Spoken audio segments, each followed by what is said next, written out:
اعوذ بالله من الشیطان الرجیم. بسم الله الرحمن الرحیم. الحمد لله، الصلاة والسلام على رسول الله، ثم اما بعد. السلام علیکم و رحمت الله و برکاته. امام نووی رحمه الله در کتاب ریاض الصالحینش میگوید کتاب العلمی، کتاب در مسئله علم. ما و شما از کتاب علم 2 درس گرفتیم و امروز درس سیوم را به سمع شما خواهم رسانید. درس سوم ما و شما از زیر حدیث 1383 کتاب ریاض الصالحین شروع می شود.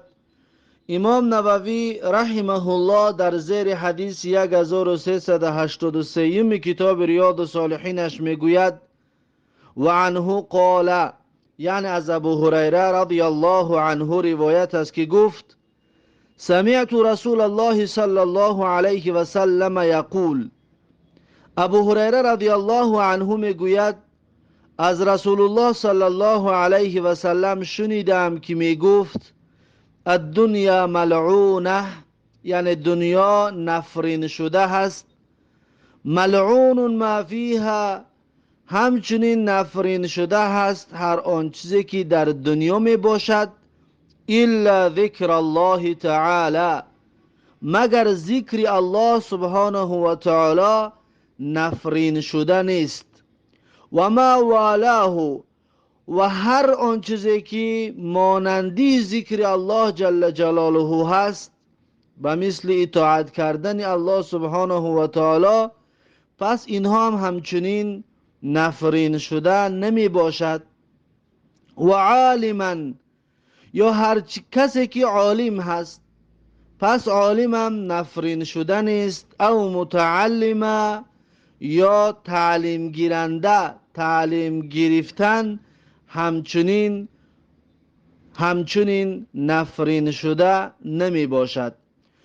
رواه الترمذی و قال حدیث حسن. این حدیث را امام ترمذی روایت میکند، میگوید حدیث حسن میباشد. این بود حدیث 1383 کتاب ریاض الصالحین. بعد از این حدیث 1384 کتاب ریاض الصالحین، امام نووی رحمه الله در زیر حدیث 1384 کتاب ریاض الصالحینش میگوید و عن انس رضی الله عنه قال، یعنی از انس رضی الله عنه روایت است که گفت قال رسول الله صلی الله علیه و سلم، میگوید رسول الله صلی الله علیه و سلم گفتند که من خرج فی طلب العلم، یعنی هر کسی که به طلب علم ببراید فهو فی سبیل الله حتی یرجع، یعنی پس این انسانی که به طلب علم برای طلب علم میبراید پس این انسان در راه الله است. حتی یرجع، تا زمانی که باز میگردد. یعنی یک انسان از خانهش به یک شهر دیگر یا به دهه دیگر یا به مسجد یا به خانه یک اهل علم برای طلب علم میرود، پس این انسان در راه الله برآمده است تا اینکه از آنجا به خانهش برگردد. رواه الترمذی و قال حدیث حسن. این حدیث را امام ترمذی روایت کردگی است و گفتگی است که حدیث حسن می باشد. پس هر انسانی که برای طلب علم می براید اون انسان در راه الله جل جلاله است. این بود حدیث 1384 کتاب ریاض الصالحین. بعد از این حدیث 1385 کتاب ریاض الصالحین که امام نووی رحمه الله در زیر حدیث 1385 کتاب ریاض الصالحینش میگوید و عن ابی سعید الخدری رضی الله عنه عن رسول الله صلی الله علیه و سلم قال، یعنی از ابو سعید خدری رضی الله عنه روایت است از رسول الله صلی الله علیه و سلم که گفت لن یشبع مؤمن من خیر حتی یکون منتهاه الجنه. رسول الله صلی الله علیه و سلم گفتند که لن یشبع المؤمن من خیر، یعنی سیر نمی شود انسان مؤمن از خیر. میگویند در اینجا مقصد از خیر یعنی علم، یعنی انسان مؤمن از خیر از علم هیچگاه سیر نمی شود حتی یکون منتهاه الجنه، تا اینکه نهایتش انجامش به بهشت برسد، یعنی که تا به بهشت را به دست آوردن انسان مؤمن سیر نمی شود. انسان مؤمن سیر نمی شود، یعنی انسان چقدر خیر براش باشد باز میخواهد زیادتر شود. انسان چقدر علم بگیرد باز میخواهد زیادتر شود علمش، تا اینکه جان به حق تسلیم بکند و آخر کارش به جنت بیانجامد، به جنت خاتمه یابد. رواه ترمذی و قال حدیث حسن. این حدیث را امام ترمذی روایت کرده است و گفته است که حدیث حسن می باشد. این بود حدیث 1385 کتاب ریاض الصالحین. بعد از این حدیث 1386 کتاب ریاض الصالحین، امام نووی رحمه الله در زیر حدیث 1386 کتاب ریاض الصالحینش میگوید: وعن ابي امامه رضي الله عنه ان رسول الله صلى الله عليه وسلم قال، یعنی از ابو امامه رضی الله عنه روایت است که رسول الله صلی الله علیه و سلم گفتند: فضل العالم علی العابد كفضل علی ادناکم. رسول الله صلی الله علیه و سلم گفتند که برتری و فضیلت عالم از عابد، یا فضیلت و برتری عالم بالای عابد، به مثل فضیلت و برتری من میگوید بالای پایینترین و کمترین شما هست. یعنی کمترین شما در کدام مرتبه هستید و رسول الله میگوید من در کدام مرتبه هستم. پس انسان عالم با عابد انا همین قدر مرتبه هایشان فرق میکند. یعنی که انسان عالم، انسان دانشمند، فضیلت و برتریش بالاتر و بزرگتر و زیادتر می باشد از اون انسانی که علم ندارد و اما عابد است، علم ندارد و اما با تقوا و پرهیزگار است.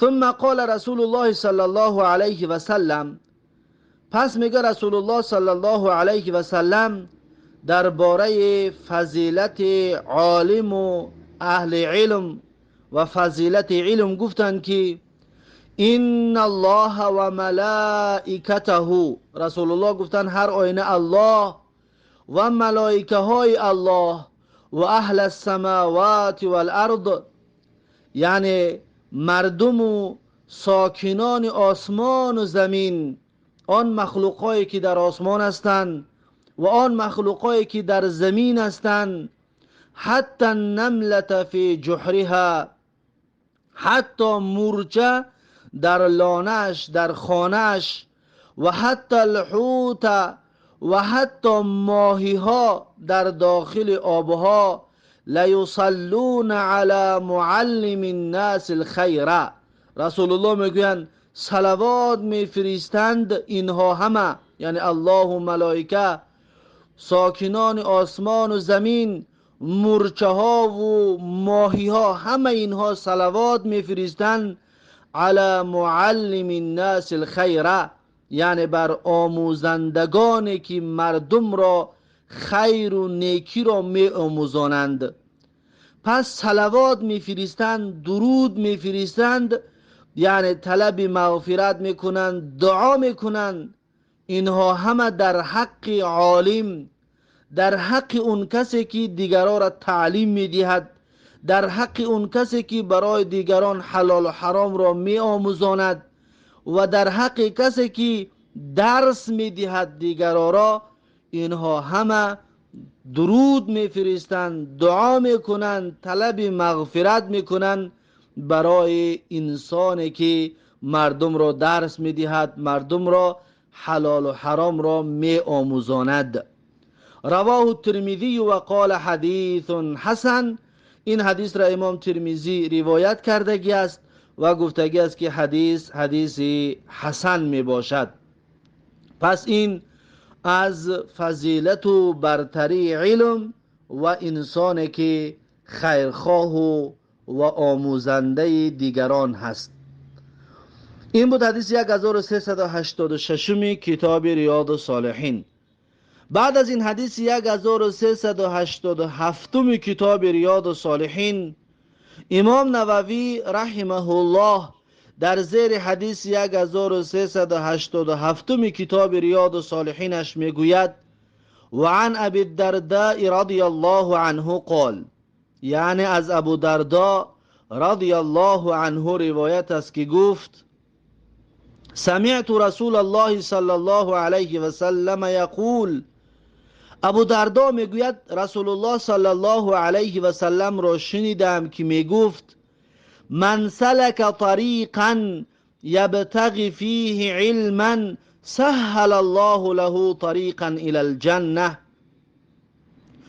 رسول الله صلی الله علیه و سلم گفتند: هر کسی که رود در راه اختیار کند راه را، یبتغی فیه علما، در اون راه علم را طلب بکند، مقصد و مرام اختیار کردن اون راهش علم و دانش باشد، سهل الله له طریقا الی الجنه، آماده میکند و هموار میکند الله جل جلاله برای اون انسان راه را به سوی جنت. زیرا که این انسان راه علم و دانش را اختیار که کرد، فقط علم و دانش در این راه طلب کردگی که هست، الله جل جلاله برای این انسان راه آماده میکند و هموار میکند برای این انسان به سوی جنت. بعد رسول الله صلی الله علیه و سلم گفتند که: و این الملائکه لتضع اجنحتها لطالب العلم رضا بما يصنع. رسول الله گفتند فضیلت علمداری، فضیلتی برای کسی که در راه طلب علم است، طالب علم است، فضیلتش همین است که و این الملائکه، هر آینه و واقعا ملائکه ها، لتضع اجنحتها لطالب العلم، حتما میگذارند بالهایشان را برای طالب علم. یعنی ملائکه ها بالها و پرهایشان را در زیر طالب علم میگذارند، در زیر پا و قدم طالب علم میگذارند. چرا؟ رضا بما یصنع، یعنی راضی هستند و میپسندند به آن راهی را که اختیار کردگی هستند. همون طالب علمی که برای طلب علم را اختیار کردنش راضی است، ملائکه ها به خاطر راضی شدن این طالب علم، به خاطر راضگی این طالب علم، بالهایشان را میگذارند در زیر قدمهای طالب علم. و این العالم لیستغفر له من فی السماوات و من فی الارض حتی الحیتان فی الماء. رسول الله صلی الله علیه و سلم میگوید و هر آینه عالم و واقعا عالم میگوید لیستغفر له، حتما طلب مغفرت میکند برای عالم، برای اهل علم، من فی السماوات و من فی الارض، هر آن مخلوقاتی که در آسمان و هر آن مخلوقاتی که در زمین هستند، حتی الحیتان فی الماء. رسول الله صلی الله علیه و سلم گفتند حتی ماهی ها در آب در حق طالب علم طلب مغفرت میکنند، دعا میکنند. و فضل العالم علی العابد، باز رسول الله صلی الله علیه و سلم فضیلت عالم را بیان کرده مثال میزند که انسان عالم را فضیلت و برتریش بالای عابد کفضل القمر علی سائر الکواکب است، یعنی به مثل فضیلت ماه به باقی مانده ستارگان. یعنی چی طوره که برتری و بزرگی ماه بر ستارگان فرقیت و فرق بزرگ دارد که ما و شما میبینیم ستاره می دهک است و ماه چی قدر بزرگ است.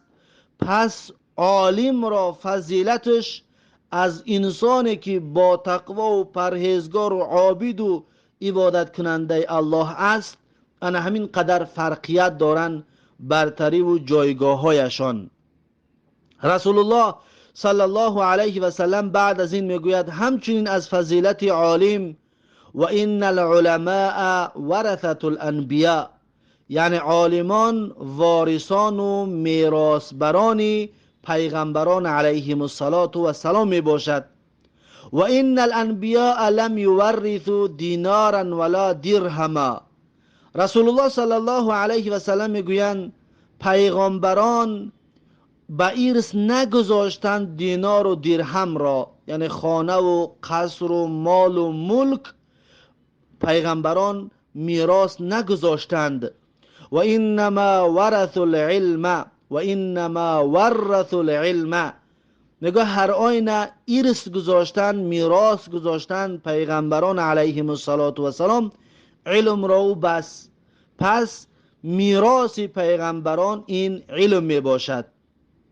رسول الله صلی الله علیه و سلم میگوید فمن اخذه اخذ بحظ وافر، یعنی هر کسی که بگیرد علم را پس بگیرد بهره کامل و پره، یا هر کسی که اختیار کند علم را پس به دست آوردگی است بهره کامل و پره را.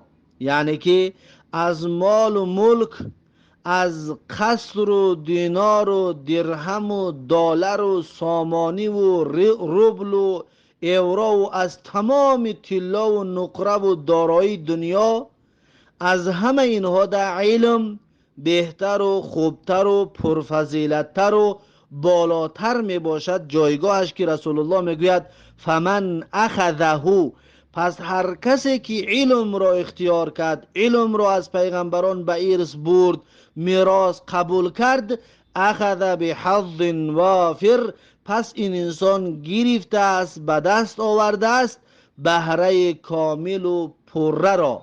یعنی که فضیلت علم بالاتر می باشد از تمام دارایی هایی که در دنیا وجود دارد. رواه ابو داود و ترمذی، یعنی این حدیث را ابو داود و ترمذی رحمهم الله روایت کردگی هستند. این بود حدیث 1387 کتاب ریاض الصالحین. بعد از این حدیث 1388 کتاب ریاض الصالحین، امام نووی رحمه الله در زیر حدیث 1388 کتاب ریاض الصالحینش میگوید وعن ابن مسعود رضی الله عنهما قال، وعن ابن مسعود رضی الله عنه قال، یعنی از ابن مسعود رضی الله عنه روایت است که گفت سمعت رسول الله صلی الله علیه و سلم یقول، میگوید رسول الله صلی الله علیه و سلم را شنیدم که رسول الله میگوید نضر الله امرأ سمع منا شیئا، میگوید شاداب گردانید، شاد و خرسند گردانید الله جل جلاله شخص را که شنید از ما چیزی را، فبلغه کما سمعه، پس رسانید به دیگران آن چیزی که شنیده بود. چی طوری که شنیده بود؟ همان طوری که از رسول الله صلی الله علیه و سلم شنیده بود همون طور میگه برای دیگران رسانید. یعنی رسول الله صلی الله علیه و سلم دعا میکند برای کسانی که سنت رسول الله را میشنوند و به دیگران میرسانند، به همون کسانی که سخنان رسول الله را میشنوند به دیگران میرسانند، رسول الله صلی الله علیه و سلم در حقشان دعای نیک میکند، میگه شاداب بگرداند، شاد و خرسند و نورانی بگرداند الله جل جلاله کسی را که سنت من را میگد میشنود، قول من را میشنود، فبلغه کما سمعه، پس سخن من را همون طور به دیگران میرساند که شنیده است، نه زیاد میکند و نه کم. فرب مبلغ اوعى من سامع. رسول الله صلی الله علیه و سلم میگوید پس چقدر، پس بسا تبلیغ شدگانی هستند، یعنی کسانی هستند که به اونها علم میرسد، یعنی عالمان را رسول الله صلی الله علیه و سلم در نظر دارد، یعنی که چقدر عالمانی هستند اوعى من سامع، یعنی درک کننده تر هستند، فهمنده تر هستند از شنونده در دیده. یعنی چه؟ یعنی که یک انسان، یک راوی حدیث از رسول الله صلی الله علیه و سلم حدیث را شنیده است، حدیث را روایت میکند، اما عمق آن حدیث را درک کرده نمیتواند، یعنی از اون حدیث مسائل استنباط کرده نمیتواند. پس این راوی فقط حدیث روایت میکند به اهل علم، به عالما. بعد عالما وقتی که این حدیث را میشنوند، عالم ها از این حدیث استنباط میکنن. چطوره که در درس‌های گذشته ما و شما همچنین خوانده بودیم که انسانیت به 3 گروه تقسیم میشد. پیغمبر صلی الله علیه و سلم درباره علم گرفتن یا قبول کردن علم و دانش انسانیت را به 3 قسم تقسیم کرده بود. اولش گفت به مثل زمینی حاصل خیز است.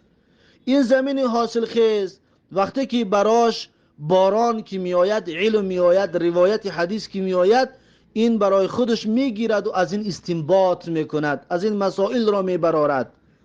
و دویم کسی که رسول الله صلی الله علیه و سلم مثالش زده بود، به مثل زمین خشکی که آب را به خودش نمیگیرد، بلکه آب را در بالایش جمع میکند تا اینکه دیگران از اون آب استفاده ببرد. پس این گفتیم به مثل راویای حدیثی هستند که علم ندارند، استنباط کردن نمیتوانند.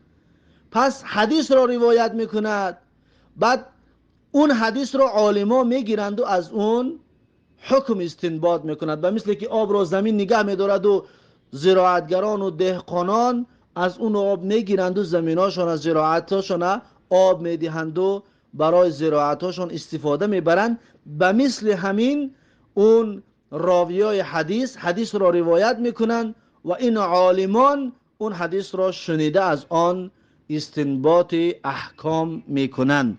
پس رسول الله صلی الله علیه وسلم فضیلت علم و علمداری را میگوید که فرب مبلغین.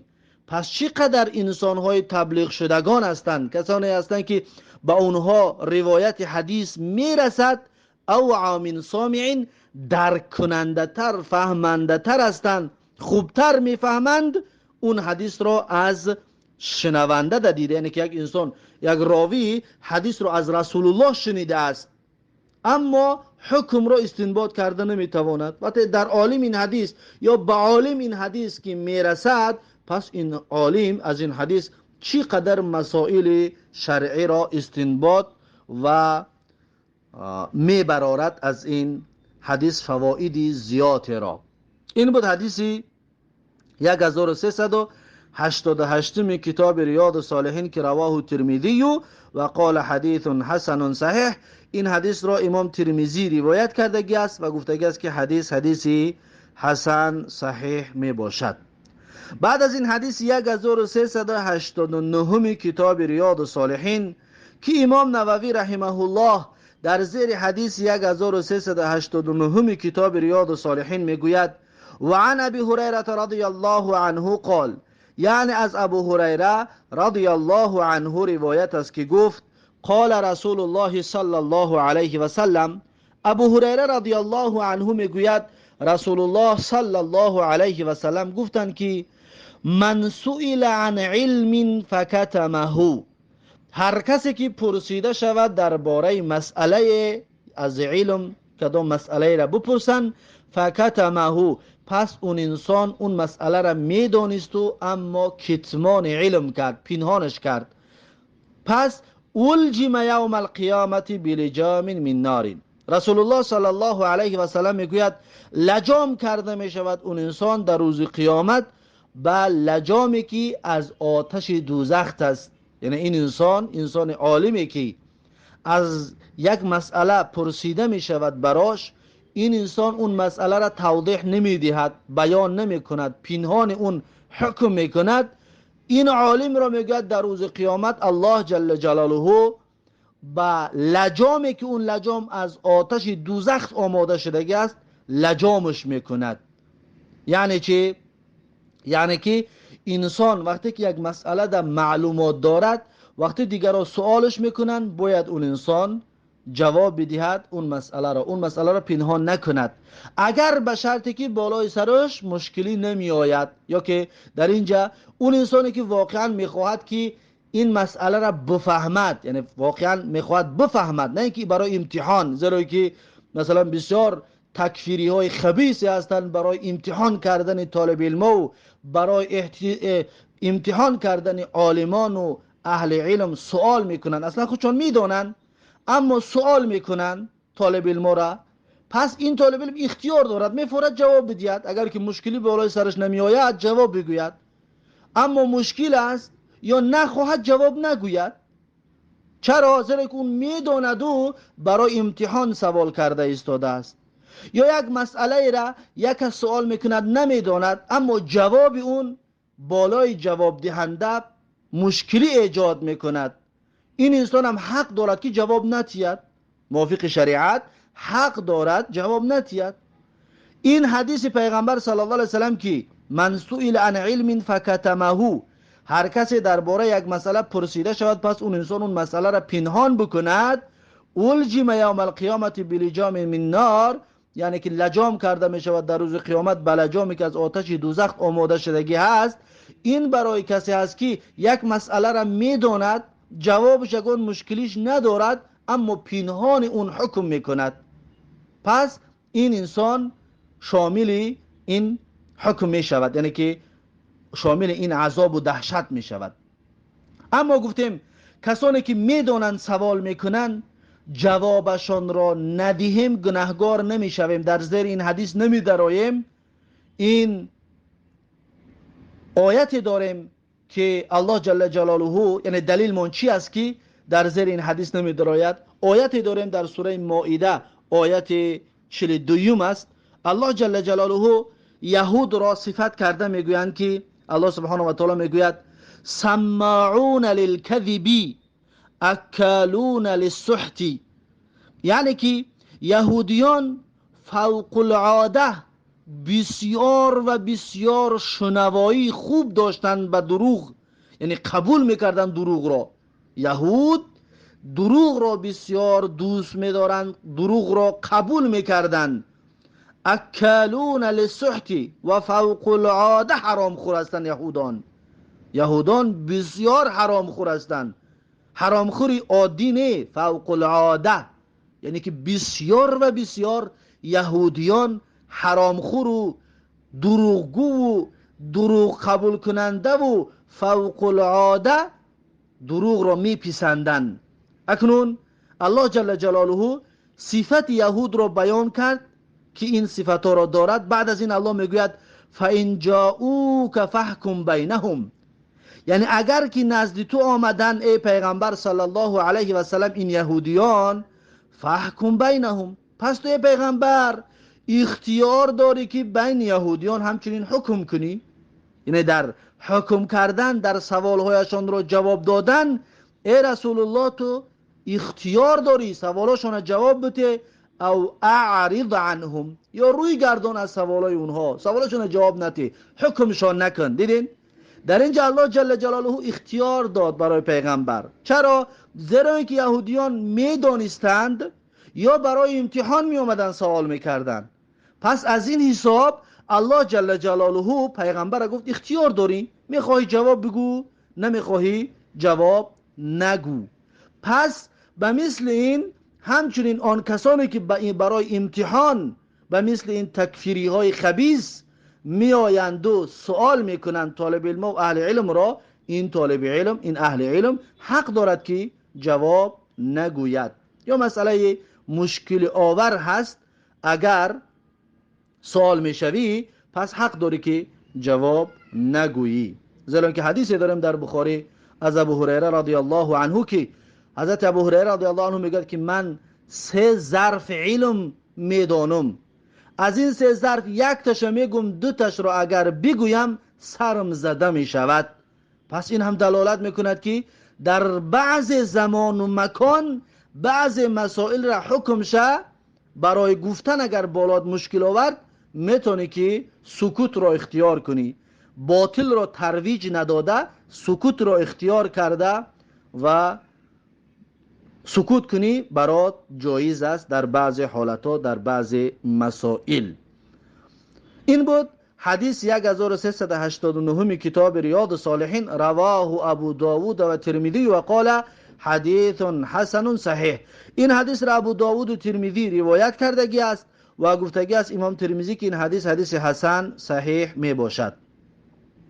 بعد از این حدیث 1390 کتاب ریاض الصالحین که امام نووی رحمه الله در زیر حدیث 1390 کتاب ریاض الصالحینش میگوید و عنه قال، یعنی از ابو هریره رضی الله عنه روایت است که گفت قال رسول الله صلی الله علیه و سلم، میگه رسول الله صلی الله علیه و سلم گفتند که من تعلم علما مما یبتغى به وجه الله عز وجل لا يتعلمه الا ليصيب به عرضا من الدنيا لم يجد عرف الجنة يوم القيامة یعنی ریحها. ابو هریره رضی الله عنه میگوید که رسول الله صلی الله علیه و سلم گفتند من تعلم علما، هر کسی که علم را بگیرد، مما یبتغى به وجه الله عز وجل، از آن علم هایی که برای رضاگی الله جل جلاله است. یعنی علم دو نمود می شود، علمی که برای رضاگی الله جل جلاله را به دست آوردن، یعنی که حلال و حرام را دانستن، عربی را دانستن، قرآن و سنت را فهمیدن، تفسیر و شرح های حدیث را فهمیدن، اینها علمایی هستند که علمهای رازگی الله را به دست آوردن است. یعنی که ما عربی را میخوانیم، عربی را یاد میگیریم برای چی؟ به خاطر اینکه قرآن را بفهمیم و حلال و حرام را بدونیم، به حلال نزدیک و از حرام دور باشیم تا اینکه رازگی الله را به دست بیاریم. پس هر آن علمی که برای دانستن حلال و حرام و برای دانستن عبادت و شرک و بدعت و خرافات که است، اون رو میگن علمی که رازگی الله را به دست آوردن هست. پس یک انسان میگه علم بگیرد از همون علمهایی که رازگی الله را به دست آوردن است، لا یتعلمه، یعنی این انسان اون علم را نگرفته است الا لیصیب به عرضا من الدنیا، مگر به خاطر به دست آوردن چیزی از دنیا. یعنی یک انسان عربی را میخواند تا اینکه صاحب مال و ملک شود، یک انسان شریعت و اسلام را میخواند تا اینکه صاحب مال و ملک شود. پس این انسان میگوید لم یجد عرف الجنتی، این انسان بوی جنت به مشامش نمیرسد. این انسان را بوی جنت به مشامش در روز قیامت نمیرسد. عرفه میگوید یعنی ریحها، یعنی که بوی جنت به مشام اون انسانی که علمی که برای رضای الله جل جلاله است اون علم را میخواند به خاطر به دست آوردن چیزی از دنیا، به خاطر به دست آوردن مال و ملک دنیا، پس اون انسان میگوید هیچگاه بوی جنت به مشامش نمیرسد. یعنی که انسان وقتی که قرآن میخواند یا علم زبان عربی میخواند یا که تفسیر و حدیث و فقه و اینها را که میخواند، پس مقصد و مرامش رازگی الله جل جلاله باید باشد. اما غیر این باشد عذابش هم بسیار دردناک است که این انسان بوی جنت به مشامش در روز قیامت نخواهد رسید. رواه ابو داود به اسناد صحیح، این حدیث را ابو داود با سند صحیح روایت کردگی است. این بود حدیث 1390 کتاب ریاض الصالحین. بعد از این حدیث 1391 کتاب ریاض الصالحین و آخرین حدیث کتاب علم، با همین کتاب علم با آخر میرسد.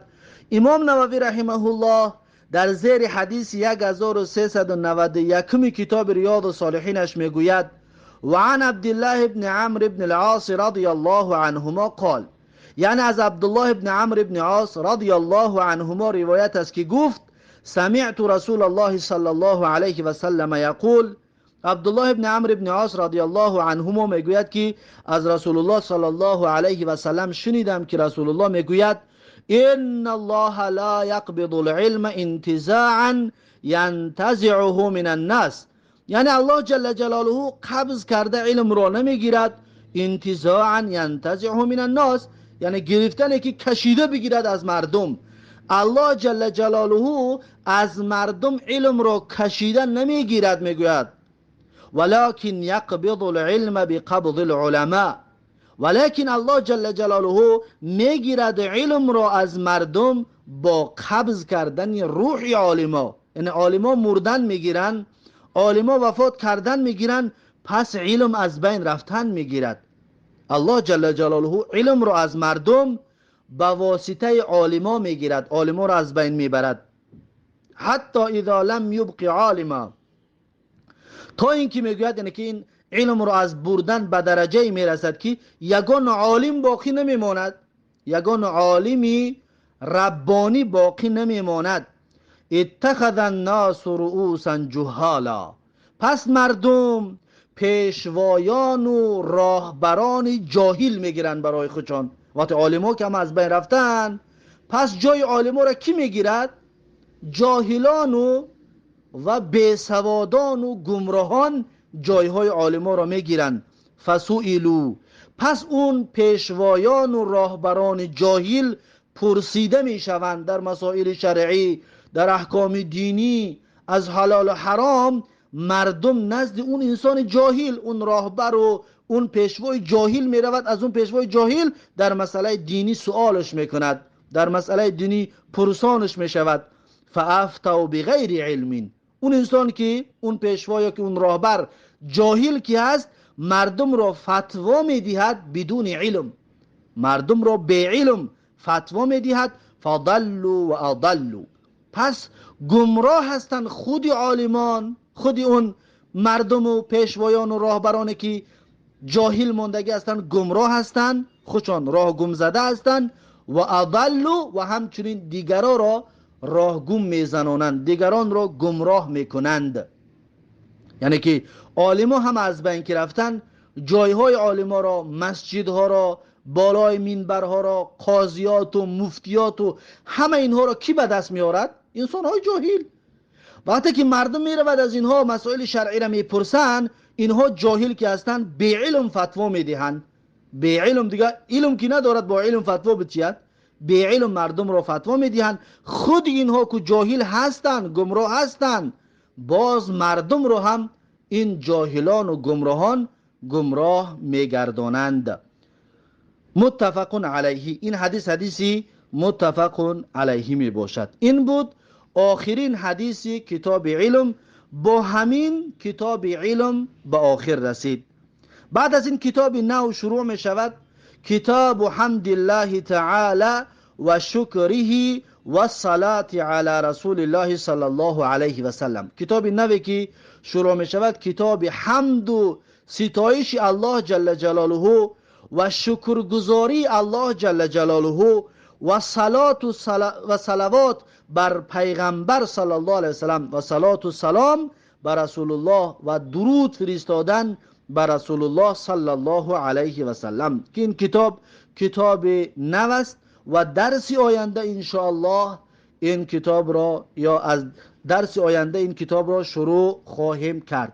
پس درس امروزه را در همین جا به پایان میرسانم تا درس آینده. الله حافظ و مددگار. بارک الله فیکم و جزاکم الله خیرا و السلام علیکم و رحمت الله و برکاته.